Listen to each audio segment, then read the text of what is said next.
سوات کی وہ یتیم بچی بلک بلک کر رو رہی تھی۔ کہتی تھی کہ اب وہ اسکول نہیں آئے گی کہ رستے میں آوارہ لڑکے اس پر آوازیں کستے ہیں۔ اسی اسکول کی عائشہ نے جب یہ بات سنی تو اس نے اس بے سہارا لڑکی کا ہاتھ پکڑا اور سیدھا پولیس اسٹیشن پہنچ کر رپورٹ کروائی۔ علاقے کے تھانے دار نے اسکول کے رستے میں پولیس تعینات کی اور جلد ہی ان بدماش لڑکوں کو گرفتار کر لیا، جس کے بعد کسی کو بھی اسکول طالبات کی طرف آنکھ اٹھانے کی جرت نہیں ہوئی۔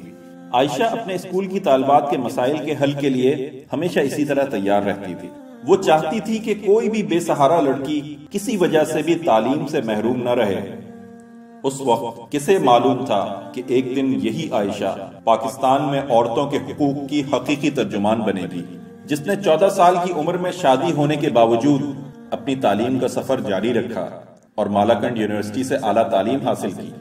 اس باحجاب خاتون نے ایک براڈ ویژن کے ساتھ عملی میدان میں قدم رکھا اور محض 21 سال کی عمر میں اپنے علاقے کا پہلا گرلز اسکول قائم کیا، جو آج 13 اسکولز کا ایک نیٹ ورک بن کر سالانہ 2500 اسٹوڈنٹس کو تعلیم کے سفر میں آگے بڑھا رہا ہے۔ دہشت گردی کے باعث سوات میں بند ہونے والے درجنوں اسکولز دوبارہ کھلوائے، علاقے کی خواتین کے لیے اسکل ڈیولپمنٹ سینٹرز قائم کیے، اپنے علاقے کے 600 یتیموں کا ذمہ اٹھایا اور اسٹریٹ چلڈرن کے لیے پرائمری اور قرآن پاک کی تعلیم کا بندوبست کیا۔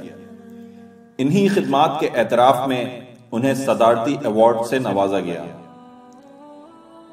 یہ تذکرہ ہے جماعت اسلامی کی MNA عائشہ سید کا، جنہیں ان کی پارٹی نے سوشل سروسز، تعلیم اور ویمن امپاورمنٹ کے لیے خدمات کی بنا پر ممبر قومی اسمبلی نامزد کیا۔ قومی اسمبلی میں آتے ہی عائشہ سید نے ان تمام شعبوں میں اپنے سفر کو مزید تیز کر دیا۔